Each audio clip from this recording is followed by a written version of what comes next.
이 비상경과 내란죄 수사를 받고 있는 상황에서 완전히 혁명적으로 바꾸지 않으면 안 되는데도 지금 관리형이다 통합형이다 이러고 있거든요. 그래서 비대위가 이거 정상적으로 출범할 수 있는지, 비대위를 위한 비대위를 만들어야 되는 거 아니냐. 그러니까 비대위 구성을 위한 비대위를 만들어야 되는 거 아니냐. 그러니까 권영세 의원이 안정적이고 두루두루 뭐 친화력 있고 원만하다고 생각하지만 지금 위기 국면에서 전혀 위기식을 느끼지 못한 투톱 체제잖아요. 권성동, 권영세 카드는.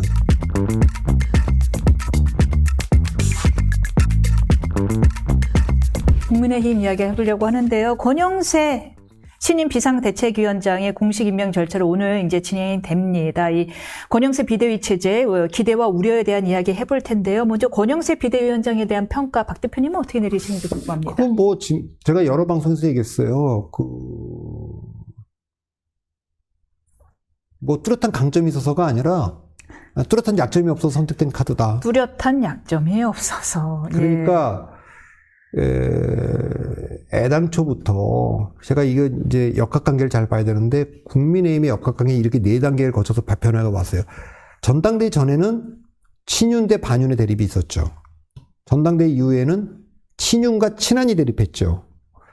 비상계엄 선포 이후에는 친한과 반한이 있었죠. 탄핵 이후에는 친윤도 소멸하고 친한도 소멸 중에 있다. 자, 그러니까 권력의 공백 상태인데 그런 상태에서 관리형 비대위를 주장하는 분들이 있어요. 지금 권성동 원내대표를 뽑자고 주장하는 분들이 누굽니까? 원내 중진 모임에서 한 거예요. 아무런 그 법적 권한이 없는 사람들이 모여갖고 그 권성동 원내대표가 하는 게 좋겠다. 비대위원장도 원내에 다선 중진하는 게 좋겠다. 이래 선택받은 게 권영세 의원 아닙니까? 자, 지금 뚜렷하게 두 가지 흐름이 있어요. 지금 저 당 안에는. 하나는 관리형 비대위로 가자는 측면, 또 하나는 혁신 비대위로 가야 된다. 여기는 탄핵 반대파들이 주도하고 여기는 탄핵 찬성파들이 주도하고. 요즘 목소리가 안 들리던데. 여기는 지금 원내 그 중진들 중심이고 여기는 원내 소장파 중심이고. 그 다음부터 중요합니다. 지금 국민의힘의 관리형 대표로 주장하는 친윤들은 2017년 탄핵 이후에 그 대선이었을 때 자유한국당, 2018년 자유한국당, 2020년 미래통합당 이 당으로 돌아간 거예요. 자유한국당으로. 그때 보수 유튜버들, 태극기 부대들 뭐 이런 분들이 다시 그분들이 살아나서 그렇게 끌고 가고 있잖아요. 여기에 노선은 뭡니까? 자유우파 결집론이에요. 자유우파 결집론. 지도체제는 홍준표, 한교안. 여기는요. 그 2020년 미래통합당의 패배 이후에 들어선 김종인 체제, 그래서 4.7 재보궐선거 승리, 대선 승리, 지방선거, 김종인, 이준석 체제, 여기에 노선은 중도 외연 확장론.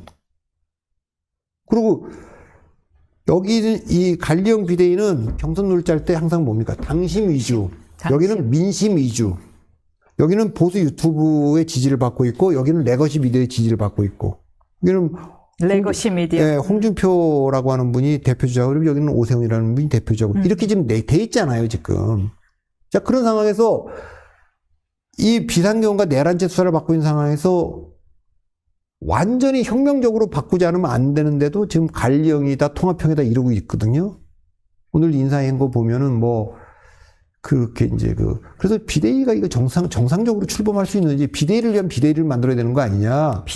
그러니까 비대위 구성을 위한 비대위를 만들어야 되는 거 아니냐. 그러니까, 권영세 의원이, 안정적이고 두루두루 뭐 친화력 있고 원만하다고 생각하지만 지금 위기 국면에서 전혀 위기식을 느끼지 못한 투톱 체제잖아요. 권성동, 권영세 카드는. 그런 것이 더군다나 그게 주예요. 주류 세력이에요. 그러니까 지금 뭐 윤상현, 김민전 의원들이 지금 뭐 정강 목사 집회도 나가고 이제 그렇게 된 건데, 그것이 이제 김종인, 이준석 체제에서는 절연했던 거 아닙니까? 그걸로 승리했던 거고. 그러니까 아니 뭐 그렇게 해갖고 승리할 수 있는 국민의 51%의 지지를 받는다면, 동의를 받는다면 뭐 저는 뭐 문제가 없다고 봐요. 그런 주장이 대한민국 국민의 20% 이상의 동의를 못 받는다는 게 문제 아닙니까? 지역구에서는 승리할 수 있나 보죠. 지역구에서도 승리하기 어려울 겁니다. 그 영남의 의원들은 가능할 수 있죠. 그러니까 뭐 윤상현 의원처럼 인천 비철에서는 그 어려운 얘기죠. 영남 국회의원들은 뭐 그렇게 하는 것이 유리하다는 합리적 선택일 수 있겠지만 당은 죽는 거고 뭐 그 나라는 죽는 거죠. 그래서 국민의힘에 어쨌든 지금 그나마 뭐 소장파라고 하는 이준석은 이미 나갔고 안철수, 유승민, 한동훈이 있지만 한동훈 쫓겨났고 안철수, 유승민은 전혀 당심의 지지를 못 받고 있고 그 주장에서는 그나마 대표 선수로 당심과 민심을 그나마 지지받고 있는 게 오세훈 서울시장이고 그러니까 이쪽은 지금 뭐 저렇게 강경하게 지금 주장하는 분들은 뭐 윤 대통령이 뭐 탄핵 기각 때 돌아온다는 걸 기대해서 그러겠습니까? 그건 어렵다고 보더라도 분명하게 그 윤석열 대통령이 탄핵은 잘못됐고 비상경험은 통치행위고 내란죄는 아니고 이렇게 주장하는 지지 세력이 있다. 그거를 좀 내가 좀 업고 대선 경선에 조기 대선 되면 뛰어보려고 하는 사람들이 무리한 주장들을 하고 있다고 저는 봅니다. 비대위 인선 기대되는 게 없으시겠네요. 저는 뭐 그거 뭐 언론에 보도되는 거 보면 그거 뭐 나중에 어떤 분들이 최종적으로 맡게 될지 모르지만 무수한 분들이 아마 거절한 다음에 그분들이 맡았을 것 같습니다.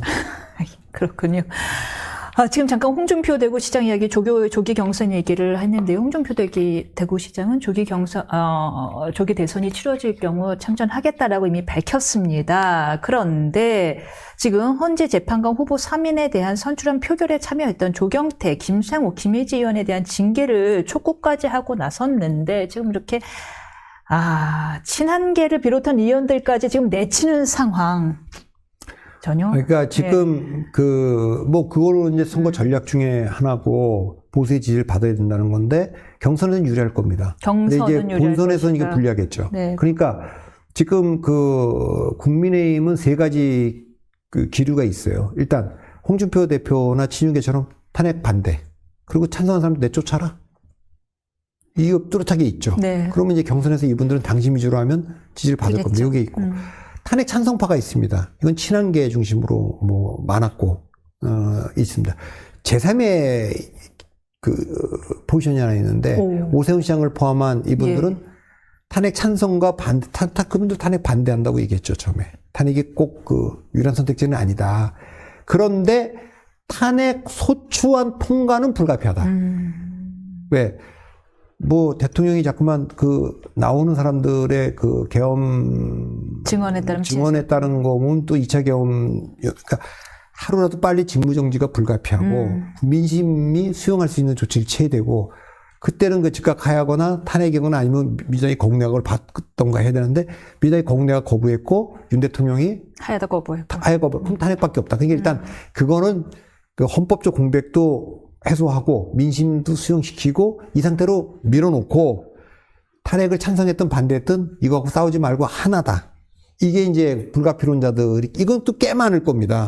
꽤 많을 것이다. 이분들은 적어도 탄핵을 반대한 건 아니기 때문에 중도 외환 확장 가능성 본선에서 유리하죠. 다만 경선에서 당내 경선에서는 어떻게 살아남을 것이냐. 그러니까 그는 비대위가 대통령 선거를 이기기 위해서 전당대회를 경선룰을 대선 경선룰을 어떻게 짤 거냐에 따라 달라지는 거기 때문에 그거는 이제 그게 제일 중요하죠. 제일 중요해요. 왜냐하면 탄핵 관련된 뉴스가 쏟아질 거고 1월달, 2월달, 3월달에 내란 관련된 뉴스가 쏟아질 거고 김건희 여사 관련된 게 쏟아질 건데 이것을 상쇄할 만큼의 엄청난 퍼포먼스를 보이는 쇼를 해야 되거든요. 그게 이제 그 대선 경선 아닙니까? 그러니까 그런 정도의 아이디어가 지금 비대위에서 나와야 될 텐데 지금 면면을 보면 별로 기대할 게 없어 보여요. 권영승 비대위원장을 개인적으로 좀 아시나요? 그건 뭐 제가. 근데 어떤 스타일일 것으로 예상이 되세요? 큰 그림을 그릴 거로 예상이 되는지 아니면 자기를 이렇게 밀어주신 중진 의원들의 뜻을 받들 것으로 예상이 되는지. 큰 그림을 그릴 수 있는 거잖아요. 적어도 그분도 뭐 검사하고 뭐 관료했고 뭐 그런 분이기 때문에 저는 지금 민주당의 저 공세를 압도할 만한 그 그림을 그려낼 수 있는 분도 보이지는 않습니다. 그렇군요. 그러면 한동훈 대표가 좀 한동안 잠적을 하다가요. 드디어 SNS를 통해서 활동을 조금씩 재개했다고까지는 볼 수 없고 조금씩 목소리를 내기 시작을 했습니다. 송영훈 전 대변인의 게시글에 고맙습니다 하고 댓글도 남겼고 이번에 항공 참사 사건에서 정말 안타깝다. 구조에 최선을 다해달라라는 목소리까지 남겼는데 이 친한계 당내 입지가 매우 좁아진 상황에서 한동훈 대표는 지금 계속 어떤 스탠스를 유지하는 게 나을까요? 어려워졌죠. 어려워졌다. 저는 뭐 제가 계속 거듭 얘기지만 네. 특검이나 탄핵이 통과되는 순간 그건 한동훈 대표의 그 정책 자살이다. 그러니까 뭐 바깥에 나가 당을 만들 수도 없고 안에서도 뭐 그건 뭐 어려운 시간이 계속 그는 숫자로도 계속 그 하락하고 있는 게 보이지 않습니까? 여기서 우리가 중요하게 생각하는 거는 윤석열 한동훈 같은 검사 정치, 또 운동권 정치, 이게 민주주의의 적이에요. 왜냐? 민주주의라는 건 뭐냐? 예. 하나만 같아도 동지로 보는 사람들이 하는 건데, 이분들은 다 운동권이든 검사들은 하나만 달라도 적으로 보니까, 그러면 안 되는 거예요. 이 검사 정치나 이 운동권 정치의 폐해가 뭐냐면, 선과 악의 이분법으로 세상을 보고, 척결과 타도 대상으로 본다고요, 상대를. 처분한대죠, 지금. 그러니까 처단한대죠. 이길 경쟁자로 보는 게 아니라 죽일 적으로 보는 거예요. 그러니까 타도와 척결을 입에 달고 살죠. 그래서 정치라는 건요. 그렇네요. 정치라는 거는 이 사람들의 특징이 뭐냐. 선과 악으로 세상을 보는 사람들의 특징은 최선을 얘기하다가 항상 결과를 최악을 만들어요. 민주주의는 뭐냐. 차선과 차악 중에서 고르는 거예요. 그건 뭐 이분들은 국가 권력 물리력을 동원해서 이번에 쿠데타 실패했지만 그런 사람 또 하나는 민중들을 동원해갖고 혁명적으로 체제를 전복하려는 거. 이건 다 민주주의의 적이에요. 민주주의는요 엄청난 인내가 필요하고요 엄청난 양보가 필요한 거예요.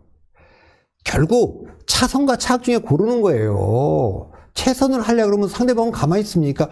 둘이 싸우니까 최악으로 하는 게임 이론에서 나오는 거예요. 그거는 둘 다 그렇게 하니까 판을 엎어버리잖아요. 자, 그래서 저는 한동훈 대표 얘기가 나왔는데 저는 정치적 윤석열 대통령도 한동훈 특수부 검사를 하다가 검사다 바로 직행했단 말이에요. 검사 출신이라고 해서 검사라고 얘기할 수는 없어요. 정치인의 이력이 더 길면 뭐 원희룡이나 홍준표나 뭐 권성은 정치인의 정치성이 있다고 봐야지. 그러나 이분들은 정말 검사다 바로 들어온 거 아닙니까? 그러니까 이게 그런 거, 그러니까 내가 그러니까 정치와 국정과 선거와 당무를 잘 모른다. 그걸 인정해야 되는 거예요. 근데 이게 자꾸만 무슨 절대 인정하네. 검찰 때 하던 식으로 뭐 언론에 흘린다거나 댓글 부대에 동원한다거나 지하들이 댓글에 취해갖고 안 된다고요. 정치가 그렇게 간단한 게 아니에요.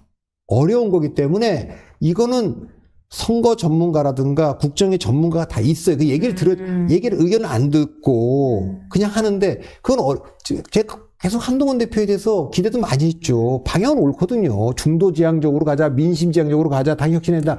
그걸 끌어낼 수 있는 민주적 리더십이 없잖아요. 그러니까 지금 그 아까 혁신형 비대로 가자는 쪽에 많은 대선자군이 있어요. 근데 유승민, 안철수, 한동훈 다 어려워졌잖아요, 지금. 그러니까 그거는 좀 본인의 생각을 조금 죽이더라도 민주적 리더십. 훈련이 되는 문제인가요? 그거는 훈련되는데 옛날 삼김이란 분들이 그런 분들이고 그분들은 하나만 같아도 9가지가 달라도 동지로 보는 거죠. 제가 이 얘기를 왜 하냐면 안 그런 사람들은 학자를 하거나 뭐 언론인을 하거나 종교인을 하거나 그런 걸 해야 되죠. 타협피타. 근데 정치가와 군인과 기업인은 적이 없어요. 동맹 맺는 거예요. 제가 그 얘기를 왜 하냐면 2차 세계대전 당시에 독일군과 일본군 나치와 군국주의에 맞서갖고 미국과 소련이 그 연합군을 뭐라 그럽니까? 연합군이라고 부르지. 또 일본의 침략에 맞서갖고 중국의 국민당과 공산당이 국공합작을 계속 하잖아요. 그걸 뭐라고 부릅니까? 그렇게 하는 거죠. 그리고 지금 미일이 가장 공고한 동맹이에요, 또. 그리고 삼국 삼당 합당 김영삼의 또 DJ 피어나 이런 거 다 하는 거죠. 그 다음에 삼성과 구글이 어떻게 손잡았습니까? 안드로이드 동맹이 뭡니까? 그건 애플에 맞서갖고 싸우려니까 우리가 안드로이드 동맹 만든 거죠. 멸공 외치던 정영진 회장도 지금 알리랑 손을 잡았고요. 그러니까 그거는 그렇게 안 하면 삼성이 갤럭시 만들 수 있었겠어요? 옴니 하나 만들고 있었겠지. 그렇게 다 가는 건데 정치라고 하는 거는 연합이에요. 지지 연합을 지금은 뭐냐면 정치나 뭐 전쟁이나 다 똑같습니다. 확실한 적이 아니면 다 우리 편이다. 이렇게 하는 게 맞는 거 아니에요. 그래야지 아군뿐만 아니라 우군도 많이 확보하는 거 아닙니까? 근데 지금 어떻게 되냐. 확실한 우리 편 아니면 모두 적이다. 그 아군도 숫자가 모자라는데 우군도 없어. 민주당은요, 그렇게 해도 국민적 지지받는 게 40%, 50% 가까이 있어요. 근데 윤 대통령과 지금 친윤들이 하는 거는 국민 15에서 20밖에 못 받는 거예요. 아군도 숫자가 별로 없는데 우군도 다 버려. 그러니까 제가 양쪽에 주장하는 거는 옛날의 셈법은 확실한 적이 아니면 다 우리 편이라고 생각하자. 확실한 우리 편 안 들어줘도 저 사람들은 제3의 입장에서 저쪽 편도 아니다. 이러면 다 우리 편 될 수 있다. 이렇게 생각해야 되는데 지금은 확실히 우리 편 안 들면 다 적이에요. 그러니까 저도 이렇게 정치 뭐 분석하고 평론합니다만 댓글 보면 누굴 비판한 거 중요해요. 자기가 지지하는 정치인을 실드 쳐달라는 거예요. 무조건 응원해달라. 그러니까 치어리더를 원하는 거예요. 응원을. 늪에 빠진 사람을 건져줄 사람은 그거 뭐 로프가 됐든 아니면 뭐 나뭇가지를 던지는 사람이지 바깥에 응원하는 사람이 그 늪에 빠진 사람을 구해줍니까? 그 바람에 지금 저희가 양쪽에 적이 되고 있는 느낌입니다. 그거는 네. 그거는 예. 기본적으로 제가 보기에는 한국의 정치 0.1%가 문제고 제가 늘 얘기를 했어요. 이게 한국의 문제입니다. 이게 한국의 지대 추구사회라고 늘 얘기하거든요. 근데 한국의 지대 추구사회라는 게 부동산을 갖고 있으면 불로소득 올린다는 뜻 아닙니까? 그러니까 뭐 매일같이 연예인이 뭐 아파트나 상가를 얼마에 사서 얼마에 팔아서 얼마를 벌었다라는 게 나오는, 그리고 맨 끝에 또 한 줄을 꼭 붙여요. 전액 다 현금으로 샀다. 천박한 나라 아닙니까? 매우 천박한 나라인데 그 연예인들이 뭐 부동산 투자로 돈을 벌었다고 나라 안 망해요. 정말로 지대 중에 지대는 뭐냐? 학벌과 운동권이에요. 학벌이라는 걸로 버티는 사회가, 그 지대가 보수예요. 사법이든 관료든 뭐 기업이든 언론이든 정치든. 운동권이라는 지대로 먹고 사는 정당이 진보예요. 그게 뭐 여성운동이든 노동운동이든 다 언론운동이든. 이걸 제가 지대라고 표현하는 거에 주목해야 돼요. 지대라는 건 뭐냐? 20대 초반 언저리에 이걸 획득한 순간 노력 안 하고 쭉 올라간 거예요. 그러니까 대한민국은 10대에서 가장 경쟁력이 뛰어나고 20대 때 떨어지고 30대 때 쑥 떨어지고 40대 때 더 많이 떨어지고 50대 때는 세계 바닥이고 60대 이상에서는 세계 꼴찌고. 근데 자리는 저 꼭대기까지 가 있죠. 집과 업의 괴리가 세계에서 가장 큰 나라예요. 제가 이거를 여러 번 글로 썼어요. 그래갖고 한국이 35살 이전까지만 직무가 수에 요구하는 능력보다 뛰어난 능력을 갖고 있고 그다음부터 떨어져. 왜?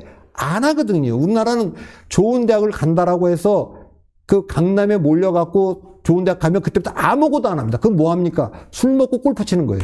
그러니까 35살 이후에는 들을 얘기가 없다고 얘기해요. 아무도 안 하니. 이게 대한민국의 문제예요. 그러니까 아까 말한 대로 개헌에 가는 얘기를 해도 깊은 논쟁이 안 돼요. 정치와 선거와 어떤 철학적인 논쟁이 안 된다고요. 어디서 누가 들은 책을 보든가 뭘 반복한다. 질문을 던질 수 있어야지. 안 하는 나라인데, 유튜브 보는 나라인데. 그러니까 이거는 한국은 질문이 없는 나라거든요. 질문 안 하거든요. 질문하는 능력을 상실했으니까.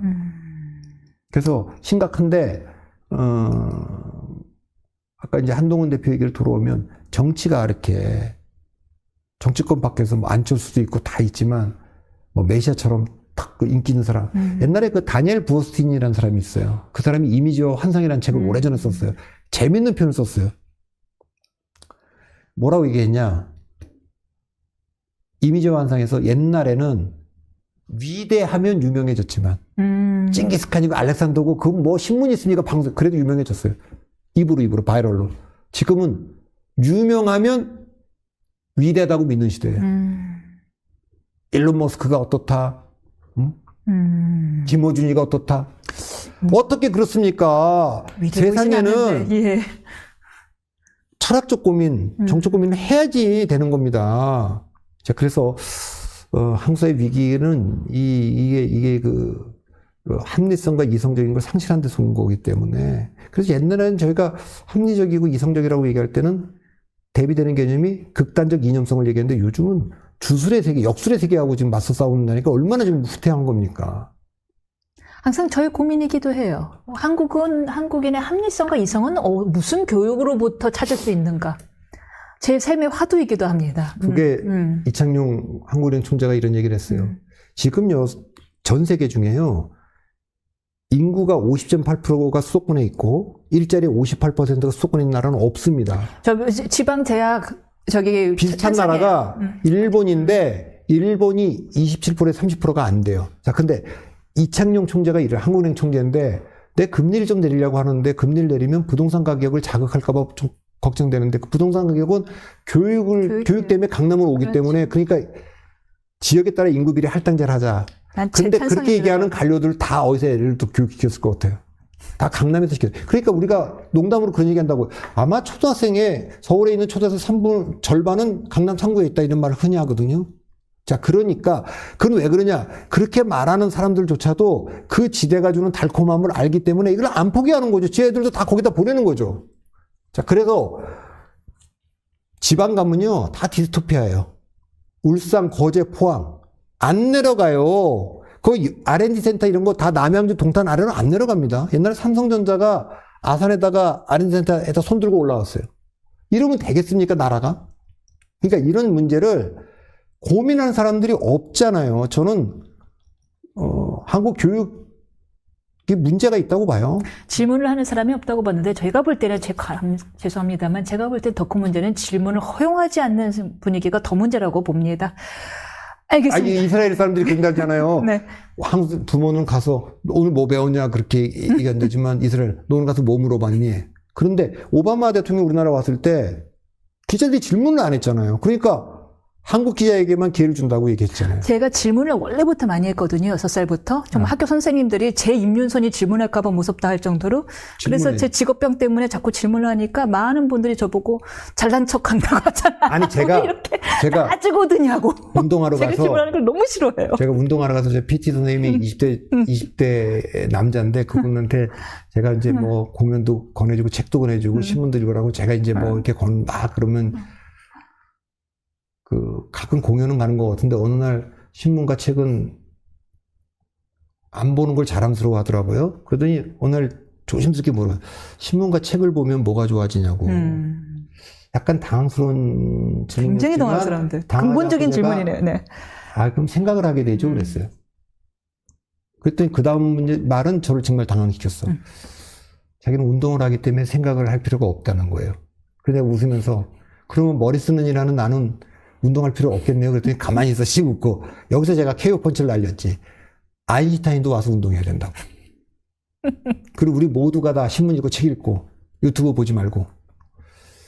아, 이거 보지 말라는 얘기 같은데 저희 것만. 정치대학만 좀 보십시오. 정치대학만 예. 보시기 바랍니다.